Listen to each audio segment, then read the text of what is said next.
né? Antes de mais nada. E diante dessa situação, e tomando isso como uma realidade a ser cuidada, o que eu tinha que cuidar? Eu tinha de cuidar daquilo que eu gostaria de ter. O que eu te falei que eu gostaria de ter? Mais do que apoio, suporte. Então, o que está acontecendo com esses alunos? Eu me perguntei no meio da pandemia. Eles estão sozinhos? Eles estão em casa? Será que eles são como eu, que eles acordam de manhã e falam, puta, que tesão, eu sou médico. Olha só o que eu conquistei. A responsabilidade que eu tenho e a relevância que eu tenho. E aí eu comecei a perceber que não. Porque eu comecei a ver um aqui, outro ali. Ah, porque eu quero ser chamado de doutor. Ah, porque é o jaleco. Ah, porque é o tamanho do brasão do jaleco. Não, porque é o hospital que eu faço o meu estágio. Falei, opa, isso daí tá indo para um lugar errado. E aí eu criei o Interligas, que era um programa de aula para alunos. Então, em 2020, né? Durante, acho que foram 18 sábados, eu dava aula 3 horas para uma turma de 16 mil alunos de medicina. 16 mil? 16 mil. Eram 311 ligas de medicina espalhadas pelo país, 16 mil alunos de 11 países diferentes. E tudo isso começou de uma conversa com um aluno, com um paciente que se tornou meu aluno, que hoje eu não sei mais se ele é paciente, se é aluno, se é uma pessoa da minha família, se é meu companheiro, que é o Ulisses, que hoje ele se forma. Ainda à noite eu vou sair da cirurgia, eu tô indo pro jantar de formatura dele. Né, mas foi um cara que virou para mim e falou assim, doutor, porque ele tem esse hábito, né? Eu, por mais que eu fale para todo mundo me chamar pelo primeiro nome, ele me chama de doutor. Falou, doutor, vamos fazer. Nós precisamos e queremos. E aí a gente saiu de uma liga que queria que eu fizesse uma aula para eles, para esse número absurdo. De 16 né? mil alunos, cara. Exatamente. Todos médicos. Todos médicos. Todos médicos. E aí a gente percebeu o que acontecia. O pessoal da nutrição queria participar, o pessoal da educação física queria participar, fisioterapia, psicologia, bioquímica e farmácia, biomedicina. E aí a gente abriu em 2021 e criou o Interligas 2.0, que é todo mundo, e eu tenho um preceptor profissional da área para lecionar para eles. Então a gente criou uma mentoria para esse pessoal. Eu só tinha uma condição, que ela fosse mentoria, mas que ela fosse gratuita para os alunos.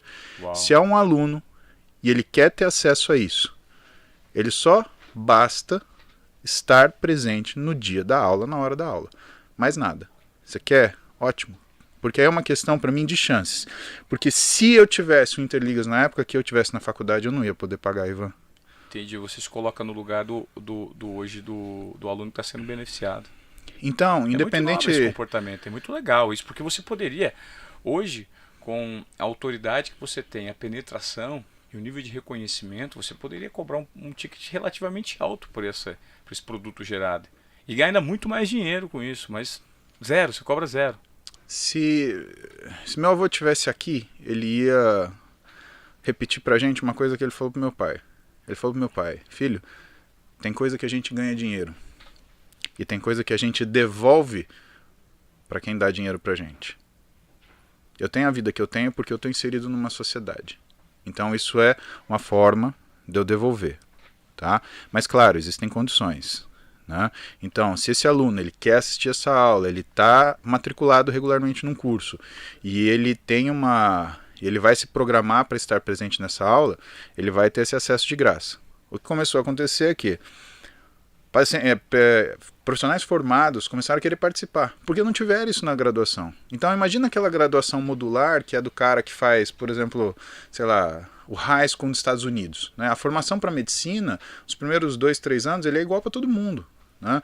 Medicina, enfermagem, fisioterapia, biologia molecular, whatever, é tudo igual para todo mundo. Tá. O que vai direcionar depois são outras coisas. E o pessoal se empolgou. Aí, para esse pessoal, eu desenvolvi um programa de mentoria.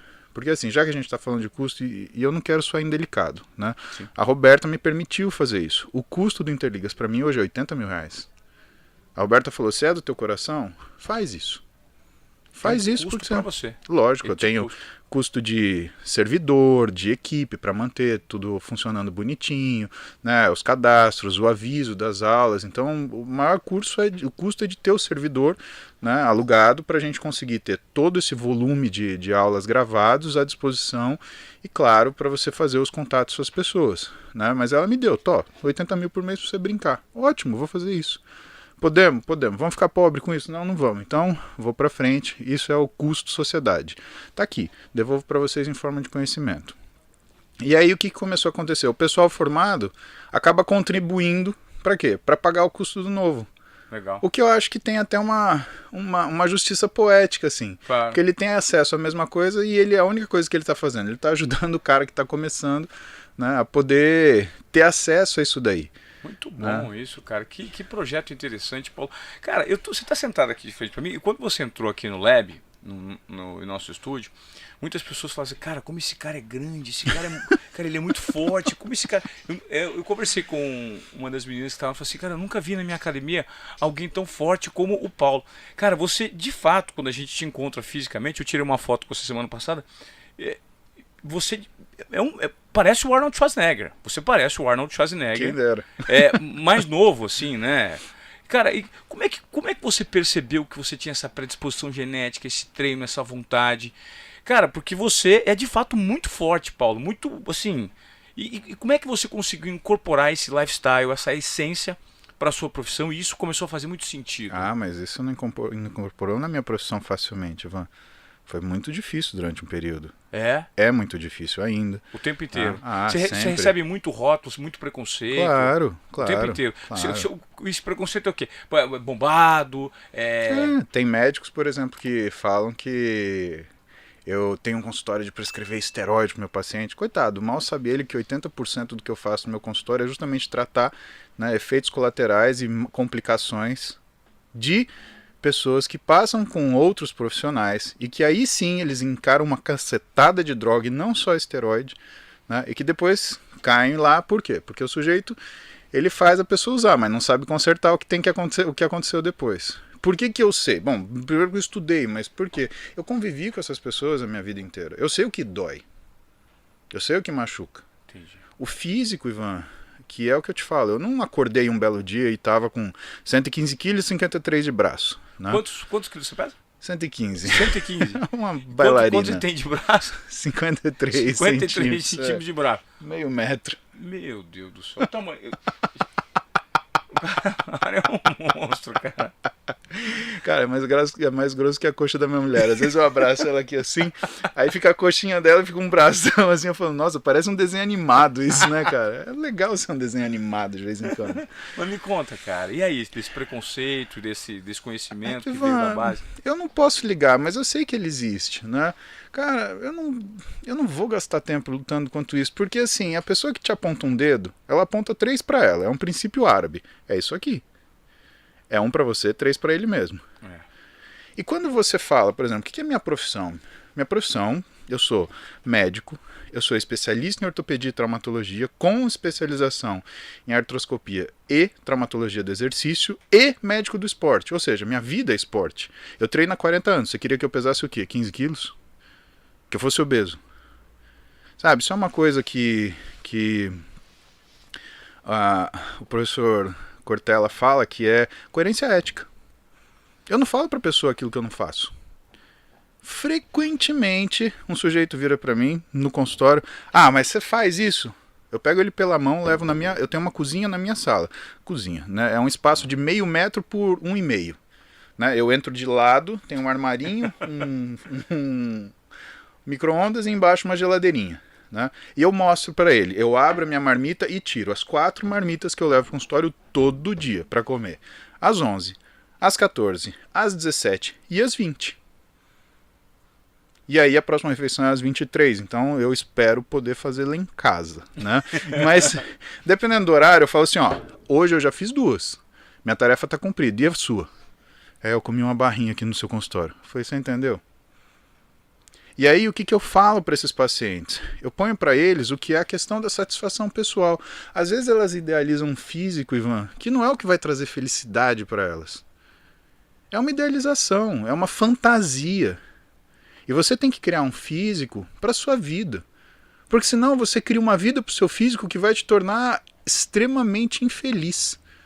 Primeiro porque o físico é uma coisa que depende de uma dinâmica toda própria e ele evolui de acordo com que os seus hábitos, eles evoluem também. Então não existe você fazer sempre a mesma coisa e ter sempre o mesmo físico. Se você fizer isso, você vai senescer, você vai envelhecer e perder a aptidão. Então você sempre tem que estar dando um upgradezinho, né? Se isso não é uma diversão para você, e para mim isso é uma diversão, né? Eu estou sempre ampliando alguma coisa, ou a força, ou a minha capacidade de repetição. Você treina todos os dias? Segunda a segunda, 7 em 7. 7 em 7. E quantas horas por dia, Paulo? Meu treino dura de, olha só, puta, saber esse número é... O cara é louco, né? 82 minutos até o outro 1 hora... Não, 2 horas e 20. Eu treino sempre de 82 a 2 horas e 20. Isso é a minha média. Ou seja, de 1 hora e 22 até... 2 horas e 20 minutos. Por que 1 hora e 22? Porque é o que eu olho no meu reloginho e ele marca. E, cara, é impressionante. Quando eu vou treinar esse treino específico, 82 minutos. Não é provocado. E olha que, às vezes alguém me chama, eu treino no meu prédio, né? Tá. Então um vizinho meu me chama, me pergunta uma coisa, papapá, 82 minutos. Tá bom, não é sempre 82, às vezes é 84. Mas é 82 ou 84. É impressionante como esse número se repete, se repete, se repete. 2 horas e 20, a mesma coisa. 2 horas e 18, 2 horas e 22. Mas esses treinos mais longos, que são mais ou menos em dias intercalados, eles sempre são nesse nível, 2 horas e 20, 2 horas e 18. Não tem variação ao longo disso. Sempre no horário específico do dia ou você varia os horários? Sempre de manhã, sempre. Sempre de manhã, você acorda muito cedo? Esse é o meu horário. Eu acordo 10 para 5. Inclusive sábados e domingos. Porque, o que acontece? Se você fica variando o horário do seu treino, o teu corpo ele sente como se fosse um jet lag. Vamos. É que nem você variar a hora de dormir. Imagina que você dorme todo dia às 10 da noite. E o dia que você vai dormir 1 da manhã, o que você sente? Você sente bem? Para treinar a mesma coisa. Então, para nós, né, e aí eu falo, você e eu que temos mais de 40, que a gente tem uma vida estruturada com nossos objetivos no dia. O melhor é treinar de manhã. No entanto, existe uma feliz coincidência. Bom, eu imagino que dentre todos os seus entrevistados, algum deles já te falou de relógio biológico, alguma coisa no sentido. Pois bem, o relógio biológico, por assim dizer, do miócito, da célula muscular, ele funciona mais de manhã.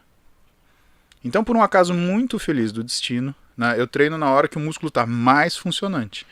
Ou seja, tudo que eu faço dali para frente já é sucesso. Entendo. Por isso que quando eu estou nos meus momentos de maior dificuldade, porque eles existem, e são frequentes, porque não existe nada que te entrega daquilo que você deseja sem um risco ou sem uma dificuldade associada. As duas coisas são inerentes. Uhum. Isso quando não são as duas coisas, né?